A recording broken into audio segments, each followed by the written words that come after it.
하나님 말씀 보시겠습니다. 고린도전서 11장 23절에서 26절 말씀입니다.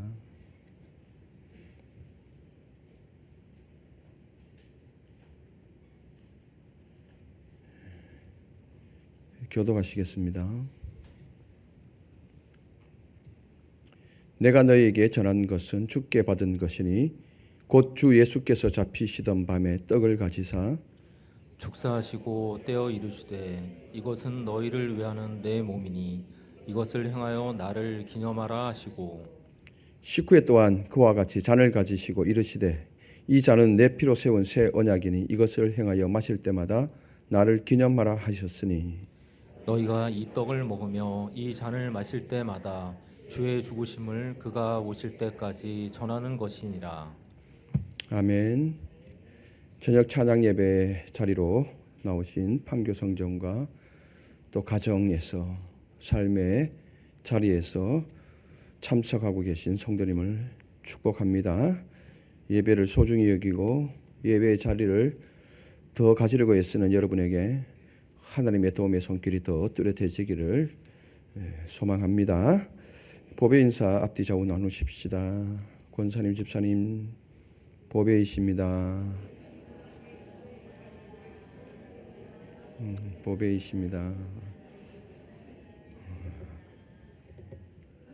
앞에 우리 친구들이 앉아 있으니까 조금 생소하네, 그죠? 참 교회가 변해가고 있습니다.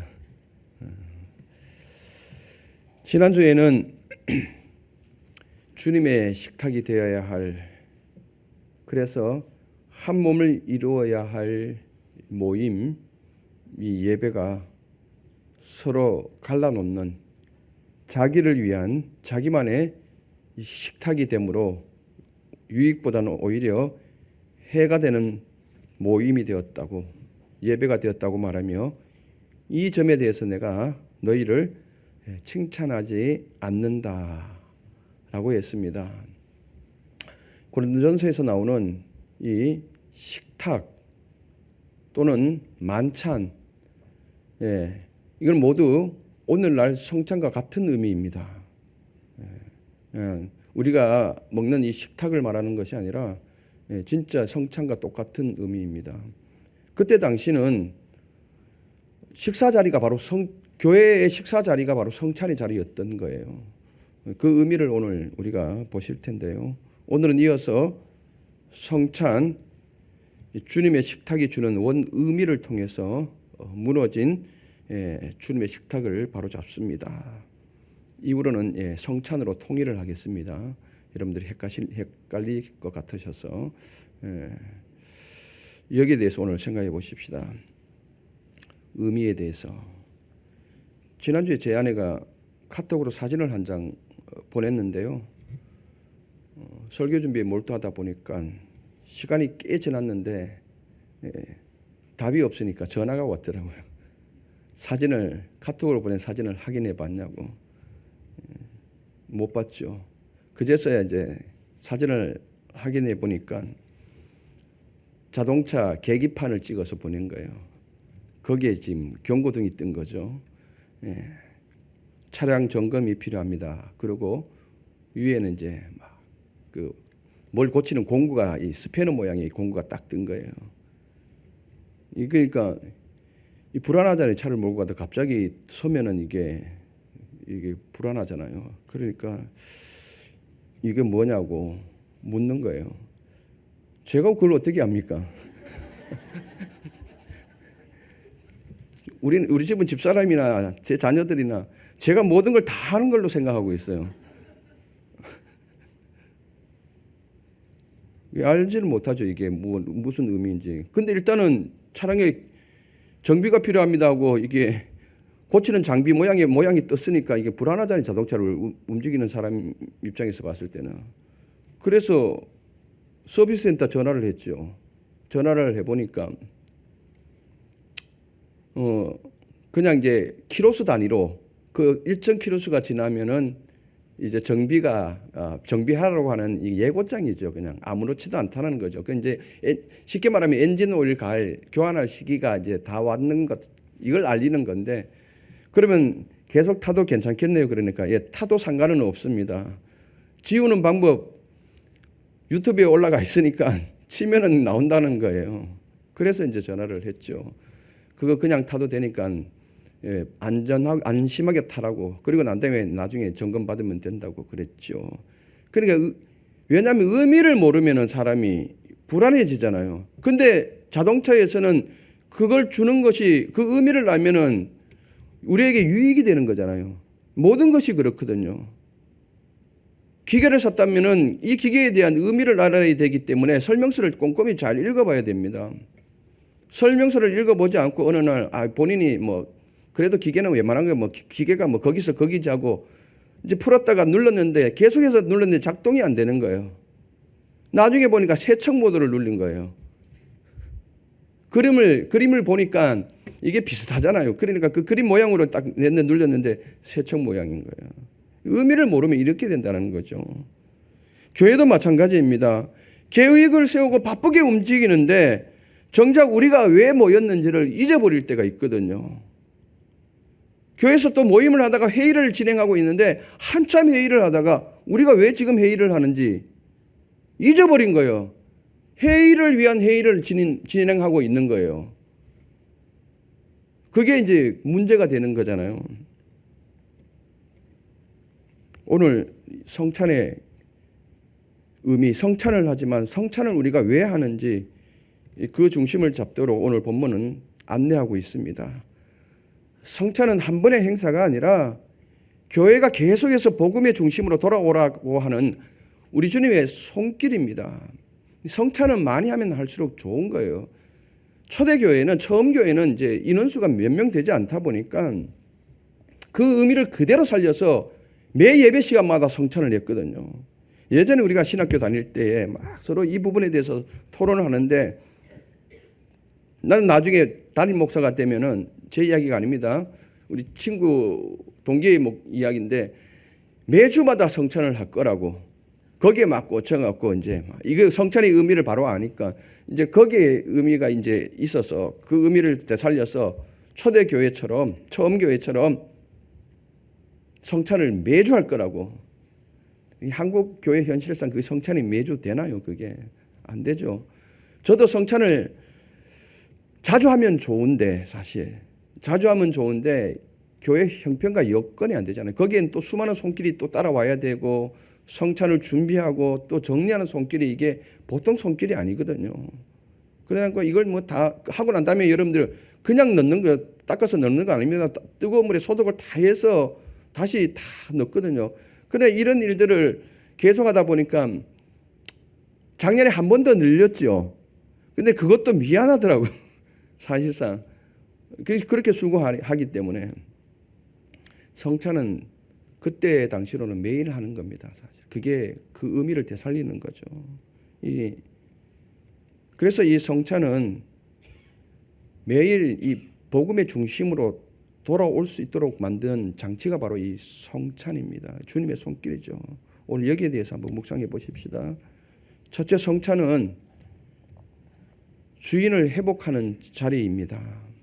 바울은 23절에 이렇게 시작하죠. 내가 너희에게 전한 것은 주께 받은 것이다 라고 말합니다. 이 말은 내 사소한 의견이 아니라는 거예요. 내 생각이 아니다. 이 성찬에 관한 것이 내 생각이 아니다라는 겁니다.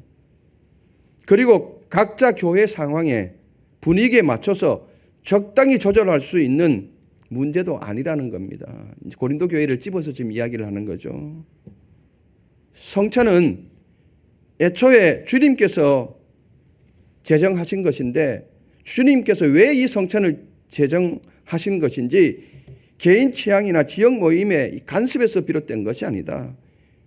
주님이 제정하신 것으로서 교회가 받아 지켜야 할 규범이라는 것입니다. 성찬은 주님이 제정하신 것이기 때문에 이것은 교회가 고스란히 이 뜻을 받아서 지켜야 할 규범이 바로 성찬이라는 것을 지금 사도 바울이 고린도 교회를 향하여서 오늘날 이 편지를 읽는 우리 모두를 향하여서 지금 말씀하고 있는 거죠.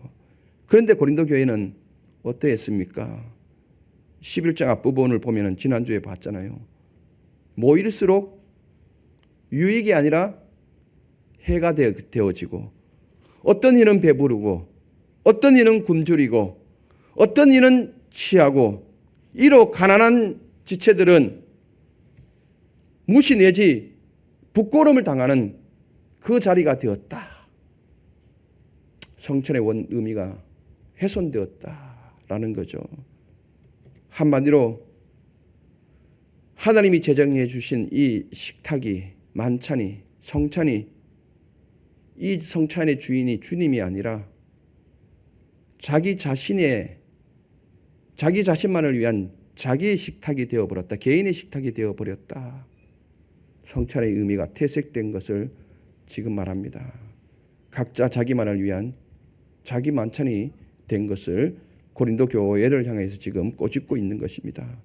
그래서 바울은 성찬을 다시 주님의 자리로 돌려놓으려 합니다. 23절 뒤쪽에 보면은 주께서 받은 것이니 곧 주 예수께서 잡히시던 밤에 떡을 가지셨다.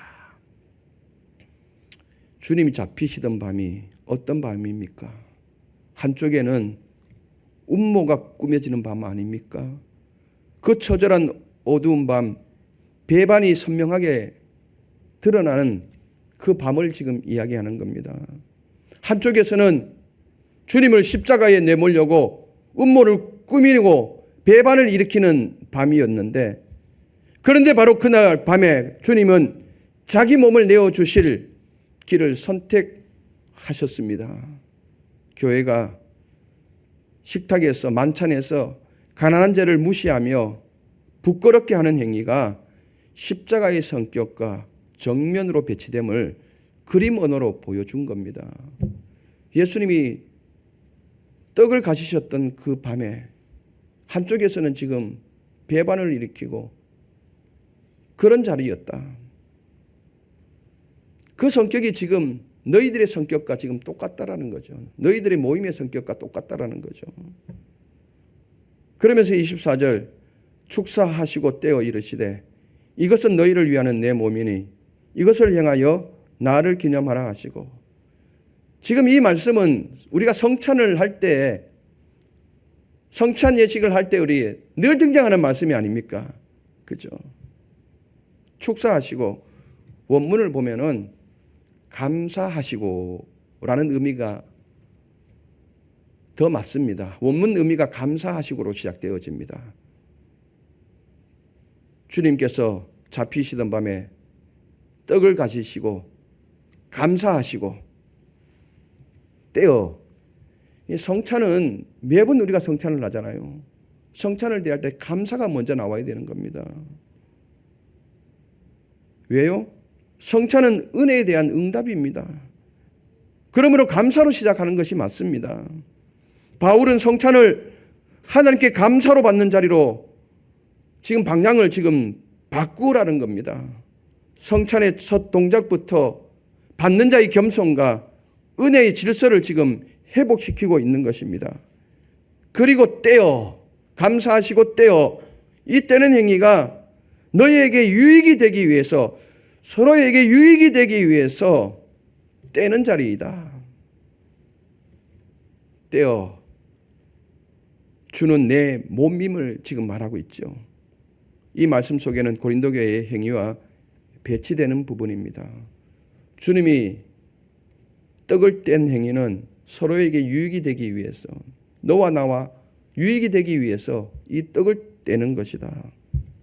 분명하게 이 말씀 속에서는 지금 고린도 교회가 행하는 이 모습과는 완전히 배치되는 부분이죠. 주님은 너희를 위하여, 너희를 유익하게 하기 위하여 실제 자신의 몸을 내어 주었는데, 당신의 몸을 떼어서 영이 풍성해지도록, 그래서 서로 사랑하고 한 몸을 이루도록 실제적으로 내 몸을 떼어 주었는데, 고린도 교회는 자기만을 위하는 각자의 식탁을 만들었다는 것입니다. 예수께서는 실제 자신의 몸을 찢으셨죠. 그리고 떼어 나눠주셨죠. 고린도 교회의 현실은 하나의 떡을 떼어 함께 받는 성찬을 하면서 공동체는 실제 삶에서 서로를 떼어내고 서로를 분리시키고 있었던 것입니다. 얼마나 가슴 아픈 일입니까? 성찬이 여러분들 지금까지도 지금 주님이 제정하신 이것을 지금까지도 우리가 기념하고 있잖아요. 그때 당시 십자가에 못 박히시고 부활하신 다음에 교회들이 모였을 때 성찬을 할 때 이 제자들의 모임은 떡을 떼는 이 모임은 남달랐습니다. 왜요? 아마 이들도 주님이 맨 처음에는 만찬을 하시면서 마지막 만찬을 하시면서 이 성찬에 대해서 쭉 이야기를 했습니다. 떡을 떼면서 잔을 마시면서 이 의미에 대해서 분명하게 이야기를 했습니다. 근데 그때 당시 제자들은 이 말이 뭔지도 몰랐어요. 근데 예수님께서 십자가에 가셨을 때도 십자가에 고통당하고 고난당하고 십자가에 그 피를 흘렸을 때에 몸이 찢겨지셨을 때에 성찬이 바로 이런 의미였구나. 부활하신 예수님을 만난 이후에 그들은 이 성찬의 의미를 정확하게 깨닫게 된 것이죠. 이 성찬의 자리가 주님이 마지막 만찬을 하시면서 우리가 모일 때 이 만찬을 하는 이 모임의 의미가 바로 이런 의미였구나. 우리를 위해서 우리가 하나 되기 위해서 당신의 몸을 찢으셨구나. 갈기갈기 찢어서 우리에게 주셨구나. 우리를 위해서 주셨구나. 피를 흘리면서 이 잔을 마실 때 예수님이 흘리신 피가 생각나지 않았겠습니까? 처절하게 생각했죠. 그러니까 이들은 매 예배 때마다 이 성찬을 하면서 그것을 생생하게 기록했던 것이죠. 그러니까 매 성찬이 이 예배의 모임이 십자가로 돌아오는 모임이었던 것이에요. 굉장히 중요하죠. 그런데 고린도 교회의 예배 공동체는 이 귀한 의미를 담고 있는 식탁을 나누면서 한 몸이 되어야 하는데 오히려 서로 떼어내는 분리하는 그런 모임이 되었다는 것입니다. 주님의 나눔이, 주님이 떡을 땜이 고린도 교회의 나눔, 분열을 심판하고 있는 거죠. 이제 이러한 모습에서 벗어나라고 요청하고 있습니다. 고린도 교회와 현재 이 본문을 읽는 모든 교회는 이것을 향하여 기념해야 합니다.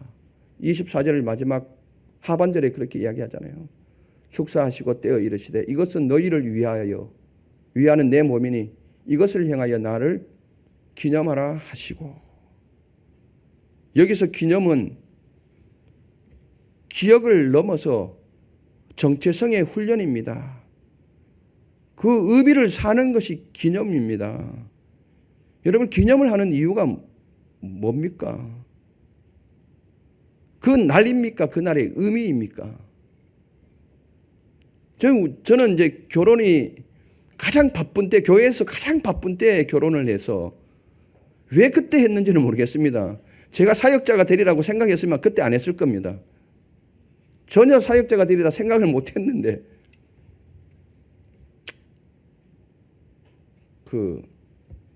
그날 교회에서 가장 바쁜 때 해갖고 잊어버릴 때가 많거든요. 원래도 그냥 잊어버리고 지나간 거예요. 근데 어느 날 보니까 집사님 얼굴이 좀 안 좋은 거예요. 며칠 지나고 보니까 며칠 지난 거죠. 왜 그래? 그러니까 나중에 이야기 결혼 기념일 지났다고 그러더라고요. 제가 거기에서 막 미안한 마음을 표했으면 되는데 내가 이야기를 했죠. 딸내미들한테 왜 결혼 기념일은 남자만 챙겨야 되냐고.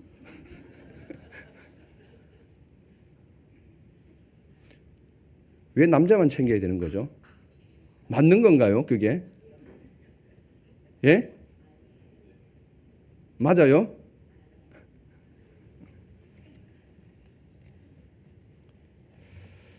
그래서 그때는 아들 하나 더 놓을 걸. 내 편들어줄 아들이 있었으면. 예. 어쨌든 우리가 기념을 한다, 어떤 날을 기념한다 할 때 나를 기념하는 겁니까? 그 의미를 기념하는 겁니까? 만약에 결혼 기념일 날을 챙겨서 그 날을 기념할 때에 장미 뭐 100송이를 주든 200송이를 주든 줄 때에 그냥 그 날만을 기념하는 겁니까? 아니면 의미를 기념하는 겁니까? 근데 그렇지 않잖아요. 대부분이 그 날만 의미하는 거잖아요. 그러면 장미 200송이, 300송이보다 내가 처음 당신을 만나서 결혼할 때 그 감정으로 내가 다시 오늘 한 1년을 살아가리라. 이게 기념의 의미 아닙니까? 맞잖아요. 틀린 거예요? 맞잖아요. 이게 맞잖아요. 그래야 그 기념일의 의미가 살아나는 거잖아요. 그러면 왜 그러면 기념일을 합니까? 안 하는 건 못하죠. 그냥 단지 꽃 200송이 받는 것, 300송이 받는 것 때문에 그 기념을 합니까? 아니잖아요. 우리는 대부분이 그렇습니다. 어떤 날을 기념한다고 했을 때 의미를 기념하는 것이 아니라 그 날을 기념하는 거예요. 우리가 성찬을 하는데 이 성찬을 기념한다고 했을 때 성찬에 우리가 기념하는 의미가 뭡니까? 성찬하는 의미가 뭡니까?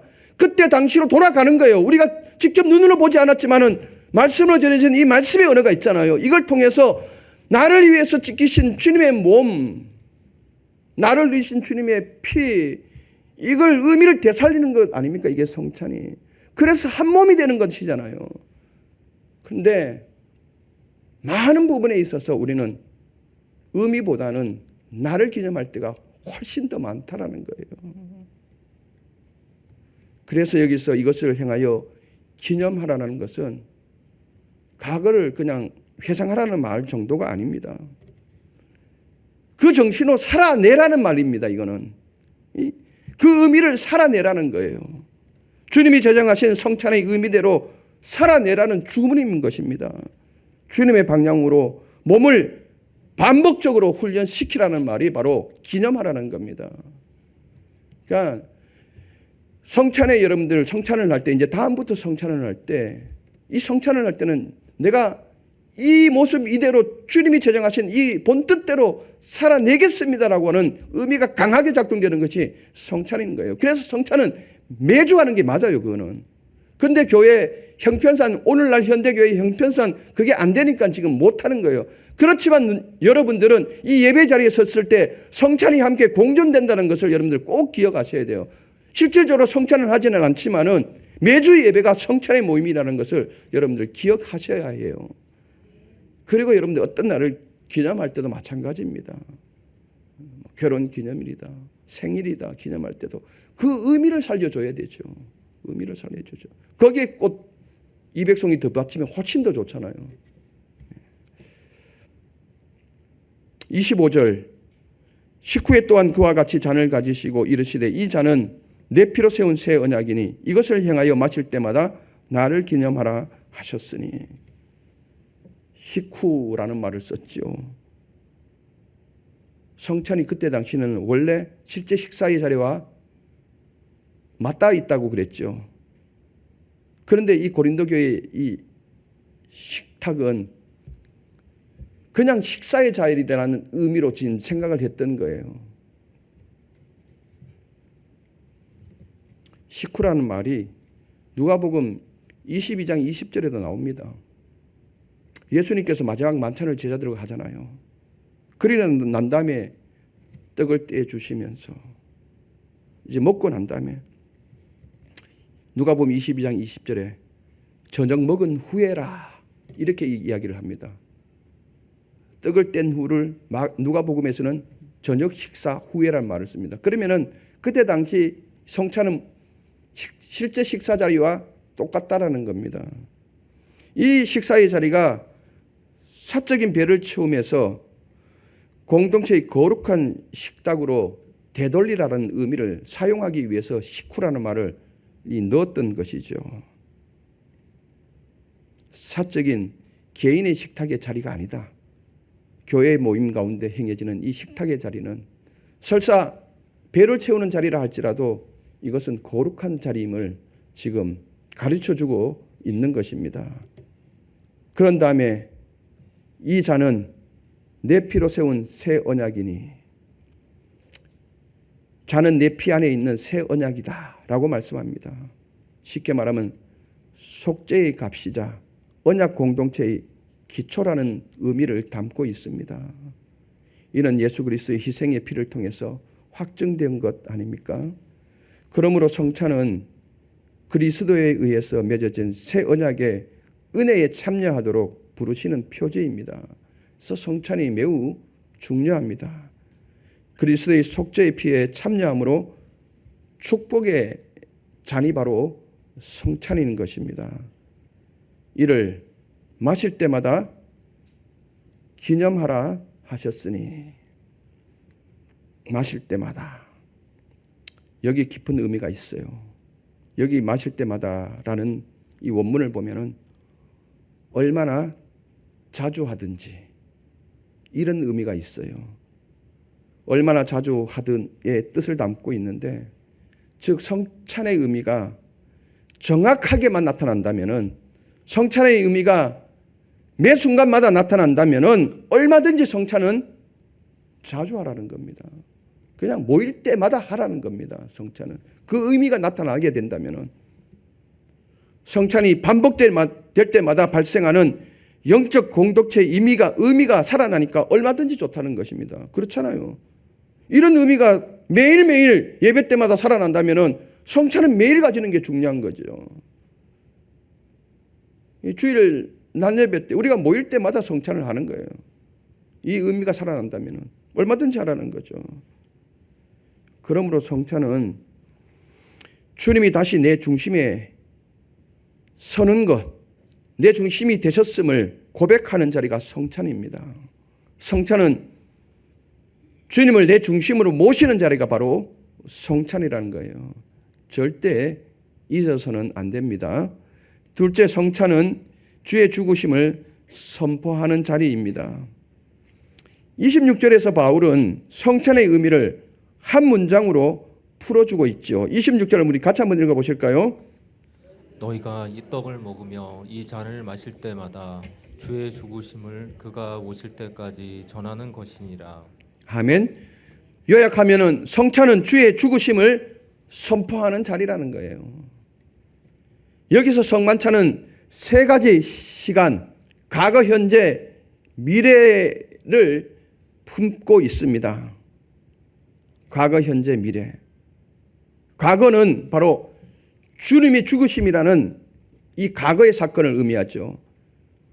십자가의 대속의 사건을 다시 중심에 두라는 것입니다. 십자가의 사건이 과거의 사건이지만은 성찬을 통해서 지금 현재적 사건으로 끌어오라는 겁니다. 성찬을 대할 때마다 이 과거 십자가의 사건이 계속해서 다시 우리 속에서 움직여져야 된다는 거죠.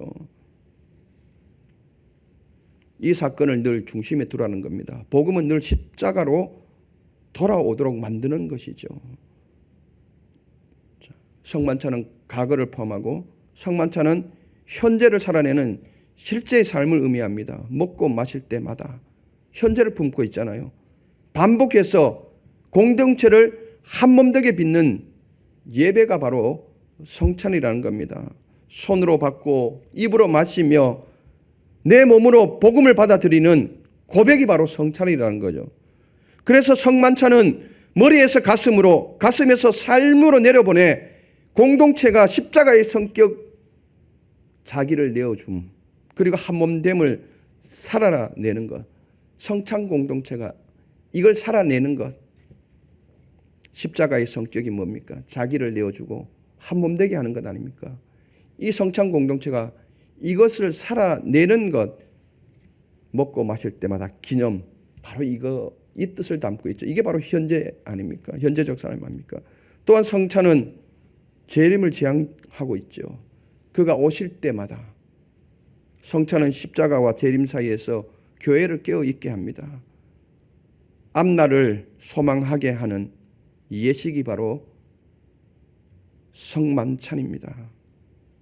주님이 다시 오시는 구원의 완성을 미리 맛보게 하는 약속의 표지가 바로 성찬이라는 거죠. 그러므로 성찬은 교회를 세우는 방식이어야 합니다. 각자 살기 위해 먹는 각자만의 식탁이 아니라 함께 먹고 함께 교회를 세우고 공동체를 하나의 몸으로 살게 하는 것, 이 예식이 바로 성찬의 의미라는 것입니다. 앞으로 우리가 성찬을 대할 때 이 의미를 가지고 되었으면 좋겠습니다.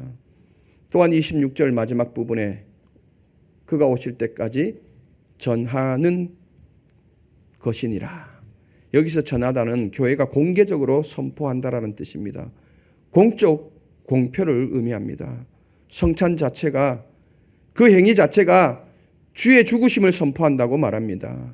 왜 그럴까요? 성찬은 기억에 머물지 않고 복음의 선포로 작동되기 때문에 그렇습니다. 늘 성찬을 대할 때마다 이 복음의 선포가 작동되기 때문에 그렇습니다. 성찬은 십자가의 내용을 선포하죠. 미리 말씀드렸던 것처럼 이것은 너희를 위하는 내 몸, 이 잔은 내 피로 세운 새 언약. 십자가는 예수께서 고난받으셨다 해서 멈추지 않습니다.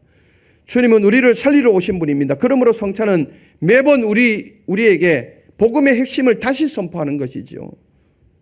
제가 우리를 붙잡아도 주님이 피로 세운 새 언약이 훨씬 더 강하다는 사실을 선포하는 자리가 바로 성찬이라는 것입니다.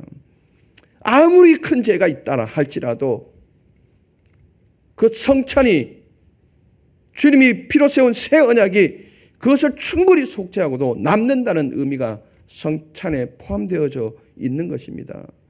그래서 성찬은 매번 십자가의 내용을 선포합니다. 그리고 성찬은 공동체의 길을 선포합니다.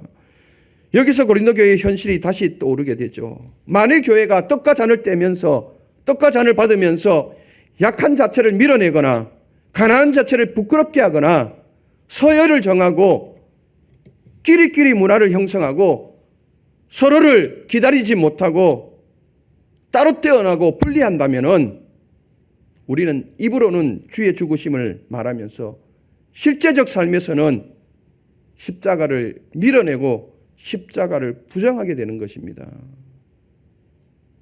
그래서 성찬은 공동체의 길을 선포하는 것입니다.